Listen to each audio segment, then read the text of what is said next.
Hello friends, the വോമം ചാനലിലേക്ക് സ്വാഗതം. നമ്മൾ ഇന്നൊരു ഓവൽ ബാഗ് ബേസാണ് ഉണ്ടാക്കാൻ പോകുന്നത്. ആദ്യം തന്നെ ഒരു നോട്ടിട്ട് സ്റ്റാർട്ട് ചെയ്യണം. ഞാനിന്നിവിടെ യൂസ് ചെയ്തിട്ടുള്ളത് ഒരു 2mm നൈലോൺ കോഡാണ്. ആദ്യം തന്നെ 40 ചെയിൻ സ്റ്റിച്ച്.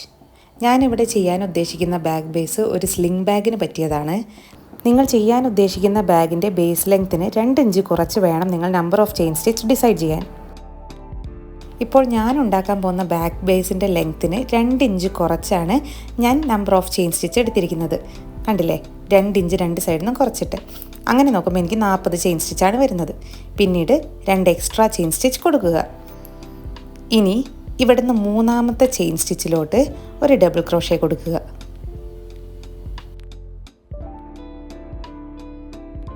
ഇപ്പോൾ നമ്മൾ സ്കിപ്പ് ചെയ്തിട്ടുള്ള 2 സ്റ്റിച്ചും പിന്നീട് കൊടുത്തിട്ടുള്ള ഡബിൾ ക്രോഷയും ഒരു സ്റ്റിച്ചിനുള്ളിലുള്ളതായിട്ട് തോന്നും. ഇനി വരുന്ന ഓരോ സ്റ്റിച്ചിലും ഓരോ ഡബിൾ ക്രോഷേ വീതം കൊടുക്കുക. ഏറ്റവും അവസാനത്തെ സ്റ്റിച്ച് എത്തുന്നത് വരെ എല്ലാ സ്റ്റിച്ചുകളിലും ഓരോ ഡബിൾ ക്രോഷേ കൊടുത്ത് തുടരുക. അവസാനത്തെ സ്റ്റിച്ച് വരെ ഡബിൾ ക്രോഷേ കൊടുത്തു കഴിഞ്ഞിട്ടുണ്ട്. നമുക്കിതുപോലൊരു സ്ട്രക്ചർ കിട്ടും. ഇനി ഏറ്റവും അവസാനത്തെ സ്റ്റിച്ചിൽ 5 ഡബിൾ ക്രോഷേ കൊടുക്കണം. ഒരു സ്റ്റിച്ചിൽ തന്നെ 5 ഡബിൾ ക്രോഷേ.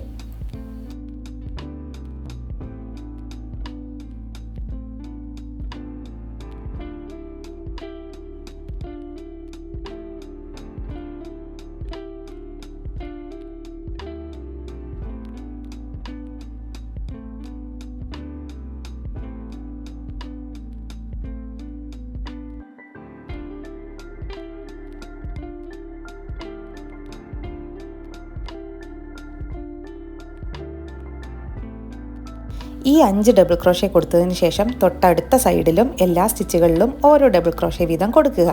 നമ്മൾ ആദ്യം വിട്ട് വെച്ചിരിക്കുന്ന ഈ ഒരു യാൺ എൻഡ് ഇനി കൊടുക്കാൻ പോകുന്ന ഓരോ ഡബിൾ ക്രോഷകൾക്കുള്ളിലും വെച്ച് കൊടുക്കാൻ ശ്രദ്ധിക്കുക. നമ്മുടെ യാണൊന്നും പെട്ടെന്ന് അഴിഞ്ഞു പോകാതിരിക്കാൻ വേണ്ടിയിട്ടാണ് ഇങ്ങനെ ചെയ്യുന്നത്. ബിഗിനേഴ്സിന് ഒത്തിരി പേർക്ക് പറ്റുന്നൊരു അബദ്ധമാണ് യാൺ എൻഡുകൾ എപ്പോഴും കട്ട് ചെയ്ത് വിടുകയോ അല്ലെങ്കിൽ മൈൻഡ് ചെയ്യാതെ വിടുകയോ ചെയ്യും. അങ്ങനെ ചെയ്തു കഴിഞ്ഞാൽ നമ്മൾ എന്ത് പ്രൊജക്റ്റാണോ ചെയ്യുന്നത് അത് പെട്ടെന്ന് തന്നെ അഴിഞ്ഞു വരാൻ സാധ്യതയുണ്ട്. നമ്മളിപ്പോൾ ചെയ്യുന്നത് ബാക്ക് ബേസ് കൂടി ആയതുകൊണ്ട് കൂടുതൽ ശ്രദ്ധിക്കണം. എല്ലാ സ്റ്റിച്ചുകളിലും ഓരോ ഡബിൾ ക്രോഷേ വീതം ഏറ്റവും ലാസ്റ്റ് സ്റ്റിച്ച് വരെ ചെയ്യുക. ഏറ്റവും അവസാനത്തെ സ്റ്റിച്ച് എത്തിയിട്ടുണ്ട്. ഇത് നമ്മൾ ആദ്യം കൊടുത്ത ചെയിൻ സ്റ്റിച്ചും ആ ഒരു ഡബിൾ ക്രോഷയും കാണുന്നത് കണ്ടോ? ആ ഒരു സ്റ്റിച്ചിലോട്ട് നമ്മൾ 3 ഡബിൾ ക്രോഷേ കൊടുക്കണം. നമ്മുടെ ആദ്യത്തെ 2 സ്റ്റിച്ച് ഒരു ഡബിൾ ക്രോഷേ ആയിട്ടാണ് ആക്ട് ചെയ്യുന്നത്. അതുകൊണ്ട് തന്നെ നമ്മുടെ ആദ്യത്തെ സ്റ്റിച്ചിൽ ഇപ്പോൾ 5 ഡബിൾ ക്രോഷേ ആയി.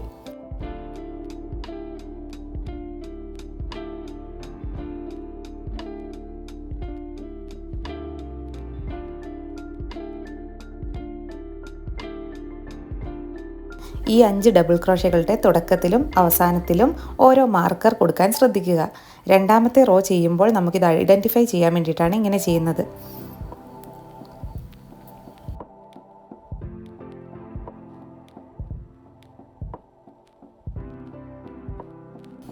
തൊട്ടിപ്പുറത്തെ അറ്റത്തും അതുപോലെ 5 ഡബിൾ ക്രോഷയുടെ അപ്പുറത്തും ഇപ്പുറത്തും മാർക്കർ കൊടുക്കുക. ഇനി അവസാനം ആദ്യത്തെ ചെയിൻ സ്റ്റിച്ചിലോട്ട് സ്ലിപ്പ് സ്റ്റിച്ച് ചെയ്യുക. ആദ്യത്തെ റോ കംപ്ലീറ്റ് ആയിട്ടുണ്ട്. രണ്ടാമത്തെ റോയിലേക്ക് കടക്കാം. 2 ചെയിൻ സ്റ്റിച്ച്. അതിനുശേഷം അതേ സ്റ്റിച്ചിലോട്ട് തന്നെ ഒരു ഡബിൾ ക്രോഷേ കൂടി കൊടുക്കുക. അപ്പോൾ ഒരു സ്റ്റിച്ചിൽ തന്നെ 2 ഡബിൾ ക്രോഷേ പോലെയായി. ഇനി തൊട്ടടുത്ത സ്റ്റിച്ചിൽ വീണ്ടും 2 ഡബിൾ ക്രോഷേ.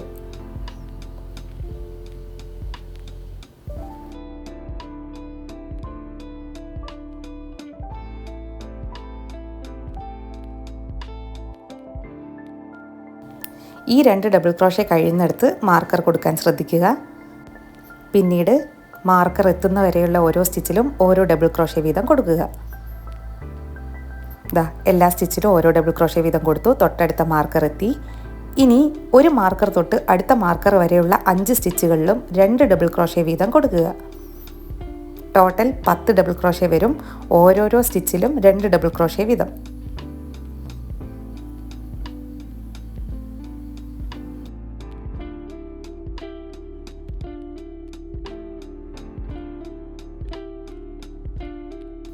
നേരത്തെ ചെയ്ത പോലെ തന്നെ ഈ ഡബിൾ ക്രോഷേ തുടങ്ങുന്നിടത്തും അവസാനിക്കുന്നിടത്തും നമ്മൾ മാർക്കർ പ്ലേസ് ചെയ്യാൻ മറക്കരുത്.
വീണ്ടും തൊട്ടടുത്ത മാർക്കർ എത്തുന്ന വരെയുള്ള ഓരോ സ്റ്റിച്ചിലും ഡബിൾ ക്രോഷേ കൊടുക്കുക.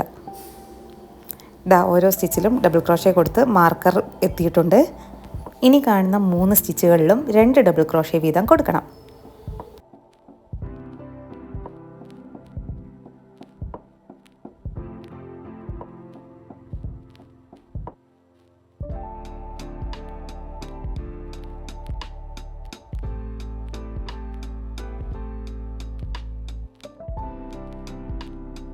വീണ്ടും 2 ഡബിൾ ക്രോഷേ കൊടുക്കാൻ സ്റ്റാർട്ട് ചെയ്യുന്നിടത്ത് ഒരു മാർക്കർ വെക്കാൻ മറക്കരുത്.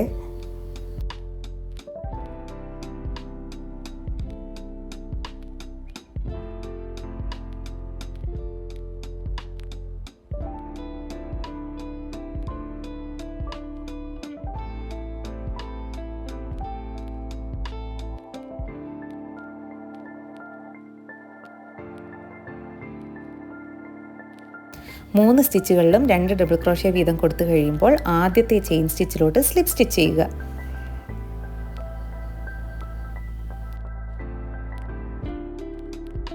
നമ്മുടെ സെക്കൻഡ് റോയും കംപ്ലീറ്റ് ആയിട്ടുണ്ട്. ഇനി തേർഡ് റോയിലോട്ട് കടക്കാം. ആദ്യം തന്നെ 2 ചെയിൻ സ്റ്റിച്ച്.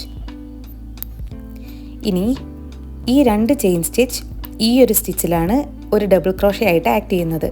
അതുകൊണ്ട് തൊട്ടടുത്ത സ്റ്റിച്ചിലോട്ട്, അതായത് ഈ സ്റ്റിച്ചിലോട്ട് 2 ഡബിൾ ക്രോഷേ കൊടുക്കുക.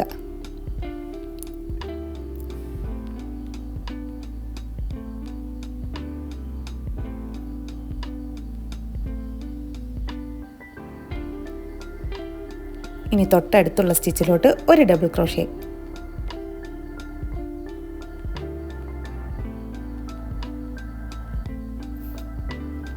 വീണ്ടും നമ്മൾ മാർക്കർ വെച്ചിട്ടുള്ള ഒരു സ്റ്റിച്ചിലോട്ട് 2 ഡബിൾ ക്രോഷേ. അതായത് 1 2 1 2 ഇങ്ങനൊരു മോഡലാണ് പോകുന്നത്.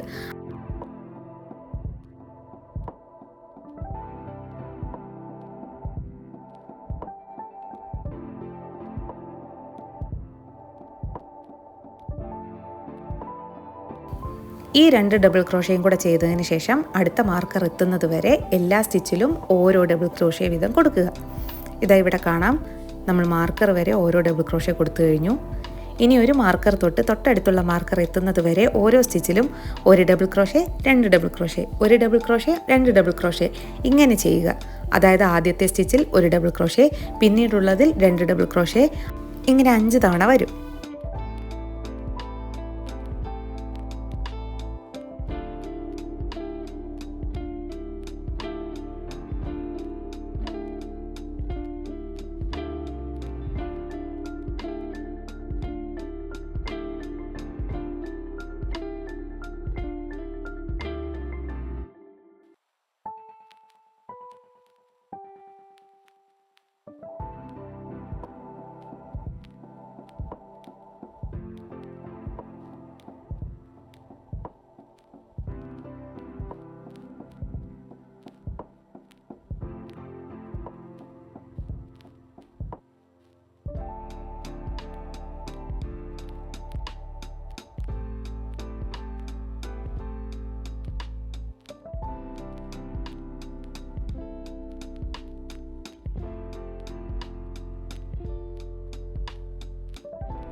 മാർക്കറിൻ്റെ പോർഷനിലുള്ള 2 ഡബിൾ ക്രോഷയും ചെയ്തതിന് ശേഷം അടുത്തുള്ള മാർക്കർ എത്തുന്നവരെ ഓരോ സ്റ്റിച്ചിലും ഓരോ ഡബിൾ ക്രോഷേ വീതം കൊടുക്കുക.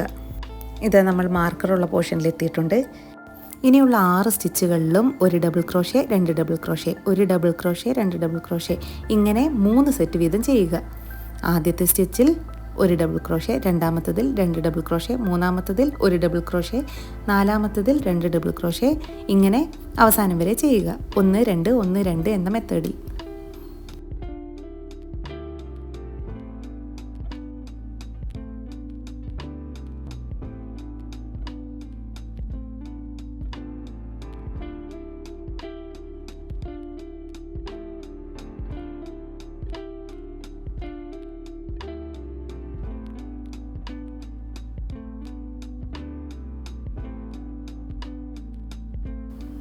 മൂന്ന് സെറ്റും ചെയ്തതിന് ശേഷം നമ്മൾ യാൺ കുറച്ചധികം വിട്ട് വെച്ചിട്ട് കട്ട് ചെയ്യുക.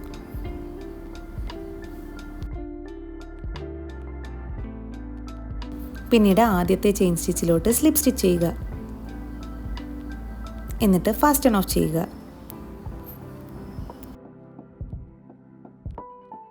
എക്സ്ട്രാ വരുന്ന യാണിൻ്റെ എപ്പോഴും സ്റ്റിച്ചുകളുടെ പിന്നിലേക്ക് ഒളിച്ചു വെക്കാൻ ശ്രദ്ധിക്കണം.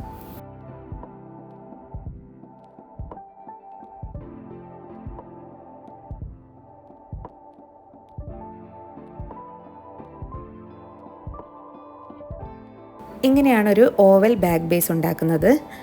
റെക്റ്റാങ്കിൾ ബാഗ് ബേസ് ഉണ്ടാക്കുന്ന ട്യൂട്ടോറിയൽ എൻ്റെ ചാനലിൽ തന്നെ കൊടുത്തിട്ടുള്ള ഒരു ബാഗിൻ്റെ ട്യൂട്ടോറിയലിൽ ഞാൻ എക്സ്പ്ലെയിൻ ചെയ്തിട്ടുണ്ട്. എല്ലാവർക്കും ഈ ട്യൂട്ടോറിയൽ ഇഷ്ടപ്പെട്ടു എന്ന് കരുതുന്നു. കൂടുതൽ ടിപ്സിനും ട്യൂട്ടോറിയൽസിനും ഈ ചാനൽ സബ്സ്ക്രൈബ് ചെയ്യുക. The wow mom, let the super mom inside you fly high.